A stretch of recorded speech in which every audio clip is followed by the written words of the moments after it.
Hello, welcome back to my kitchen. Today I have just 4 words for you: beef, cheese, puff pastry. I mean, 3 things that when put together, or honestly on their own, you really can't go wrong with.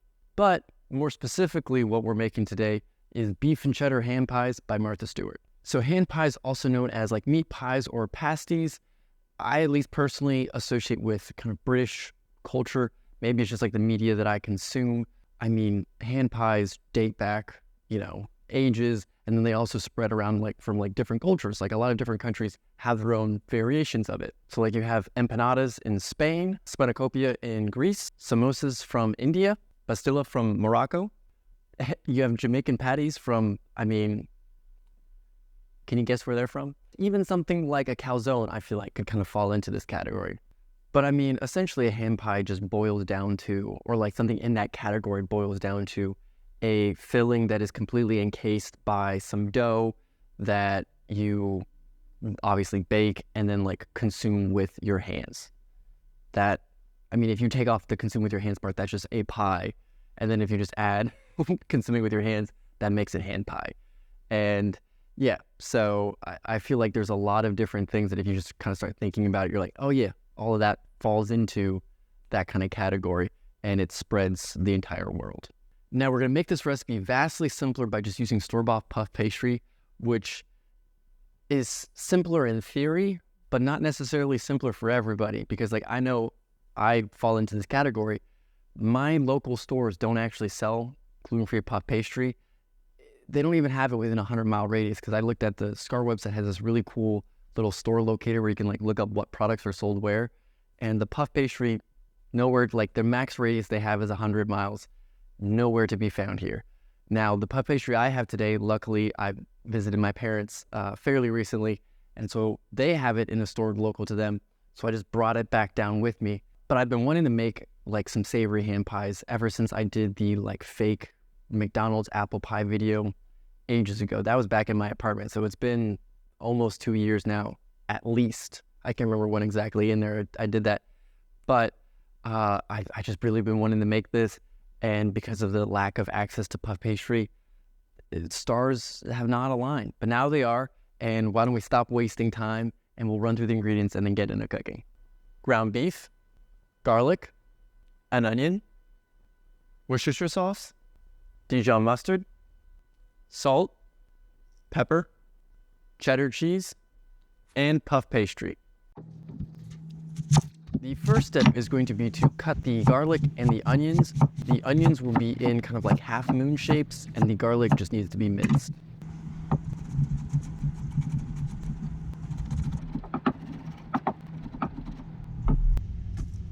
Now we're going to cook the beef, onion, and garlic, but those don't all take the same amount of time to cook. So we're going to start with the beef, season that with salt and pepper, kind of brown that up a little bit, then add in the onions, because that takes the next amount of time to cook. Incorporate that all together, and then at the very end we're going to add in the garlic, because that just takes a minute to cook. So throw that in there, make sure everything's all mixed up, and you're good to go. Now the next step is going to be to mix in the Worcestershire sauce and the Dijon mustard, and then after that's all mixed, remove from heat and let it completely cool before the next step.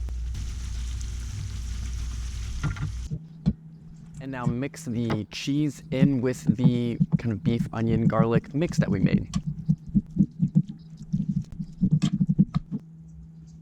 Now we just want to roll out the puff pastry on kind of a lightly floured surface.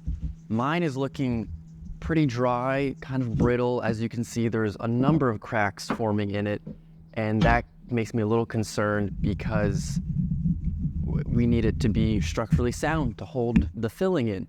So I'm going to try and fix the cracks as best I can, just kind of add some body heat from my hands and try and smooth it back out. But it does concern me of how this is going to affect the final product. Now we actually want to make the hand pie, so we're going to put the filling into the puff pastry, fold it over. The recipe calls for it to be in a kind of triangular format, so just the square folded over on itself. But my puff pastry can't handle that. It's not elastic enough to do that fold without just bursting at the seams. So what I did is I took one of the other squares, put the egg wash all over it, put the egg wash around the bottom one, put them on top of each other, kind of crimp that up. However, this does use a lot more of the puff pastry, I guess, because I had a fair bit left over. So if you do it that way, maybe it's just a gluten-free, might not have as much puff pastry as like a normal packaging would. But I did have to find a use for that extra filling. And I found that toasting some bread and kind of putting the filling on that was pretty good. So, I mean, it's a bit of a shortcut if you can't get access to puff pastry. You can give that a go to kind of still experience this recipe a little bit. It's not quite the same, but it's not terrible. Like, it was a pretty tasty snack. It just feels like a real sad sloppy Joe. So be warned, if you just do that, it ain't gonna be pretty, but it's good food.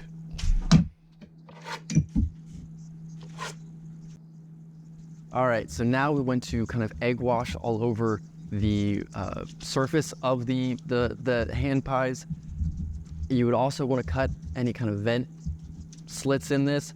However, because of the cracks in my puff pastry, those were formed for me, so I don't have to do anything there. I'm good to go.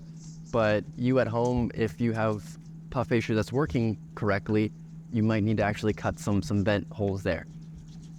Then after we kind of have done all like the egg wash and the venting, scrape that up, put it on a parchment lined baking sheet, and then pop that in the freezer for 10 minutes. And now finally just throw that in the oven at 425 for 20 minutes until it's golden brown. All right, so here we have it. I'm thrilled with how this came out. I was a little bit worried because the puff pastry felt a little bit dry, was cracking all over the place, so I wasn't really sure how it was going to hold up. However, the cracks did provide just free vent holes that I didn't have to cut myself, but it does have a nice buttery smell, and it turned out golden brown. So really not anything more than I can ask for. Now, why don't we dig in? Which, I mean, what am I doing? It's hand pies. I don't need this. Just use my hands. This is fantastic. Like, I know I said it at the beginning, but beef, cheese, and puff pastry, you can't go wrong with those three things.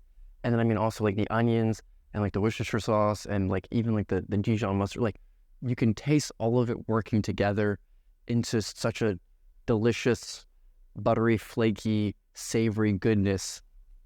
Like, it's so good.